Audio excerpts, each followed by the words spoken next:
Well, Governor Beshear is urging lawmakers to legalize video slots at Kentucky horse tracks to prevent massive spending cuts and potential layoffs of state workers. In proposing a budget for the coming 2 fiscal years Tuesday, Beshear called on lawmakers to approve a gambling measure he claims could generate $780 million for state government over that time. It will provide a reliable source of income that we can use year after year after year to make investments in the institutions and people of this state, to strengthen our efforts to emerge from this recession. Beshear cautioned against blowing off his idea and just slashing spending, 12% the first year of this budget, 34% the next. Cuts of this magnitude would undoubtedly lead to mass layoffs and would inflict devastating damage on literally hundreds of critical services to communities and individuals all across this Commonwealth. Leaders of both chambers, including State Senator Bob Leeper of Paducah, say there's little hope the bill can pass. That's some pretty unreal expectations, in my opinion, and I guess now the ball's in our court, and House will get their shot at the budget next. Speaker Greg Stumbo says he doesn't believe the governor would have put forth such an idea without having done some homework that showed him it could be approved. Paducah police are searching for a man who robbed the U.S. Bank branch on Bridge Street Tuesday afternoon. The robber entered the bank about 2:30, approached a teller and demanded money. He indicated he had a gun but didn't display one. There were 5 employees but no customers in the bank at the time. The robber then left the bank with an undetermined amount of cash and fled on foot across Bridge Street. The robber is described as a white man about 6 feet tall with a slender build, wearing a bright green hooded sweatshirt with the word Eastern across the front, a blue bandana, light blue jeans, and white tennis shoes. Anyone with information on the robbery or the identity of the robber is asked to call Paducah Police or Crime Stoppers at 443-TELL. Paducah Mayor Bill Paxton says city officials will do everything they can to try to keep the Greyhound bus station from moving to Metropolis. During Tuesday night's Paducah City Commission meeting, he said the fact is Greyhound feels unwanted, unloved, and whether we can turn that around remains to be seen. The river industry needs Greyhound. The people of Paducah need Greyhound, and it does not need to be in Metropolis, Illinois. It needs to be in Paducah. Greyhound had proposed to move to the Paducah Area Transit System headquarters in Lowertown, but that move's been thwarted by zoning regulations and the courts, although Pats could still appeal.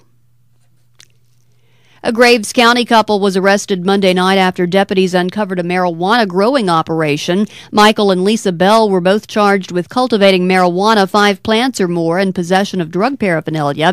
Graves County deputies carried out a search warrant at the Bells' home at 2888 River Road in Mayfield around 8:30 Monday night.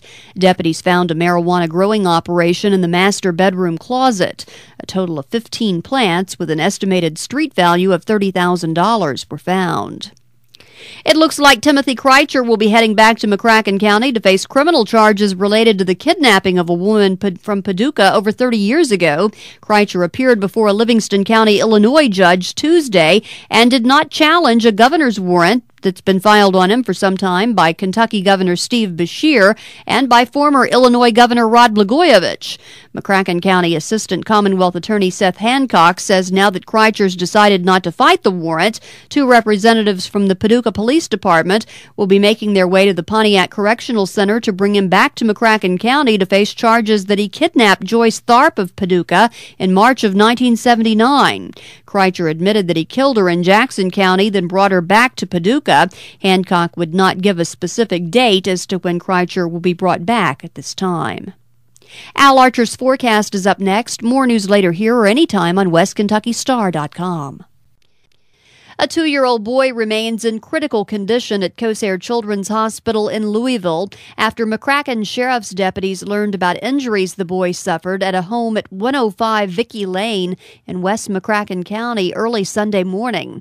Barry Wright has details. Shortly before 9 a.m., McCracken 911 got a call about the boy who was unresponsive and not breathing. Deputies and EMS personnel were called to the home. The boy was taken to Lourdes Hospital and later transferred to Corsair in Louisville. The Sheriff's Department continues to investigate. The Purchase Area Sexual Assault Center has assisted detectives by providing the use of their facility and forensic interviewers to assist with interviews of other children who may have knowledge of the events leading up to the call for emergency services. Detectives are actively investigating this case and have taken several items of evidence to the Kentucky State Police Crime Lab for analysis. It's not known at this time as to the exact cause of the boy's injuries. A McCracken County inmate stabbed himself while waiting for his arraignment Thursday in McCracken Circuit Court.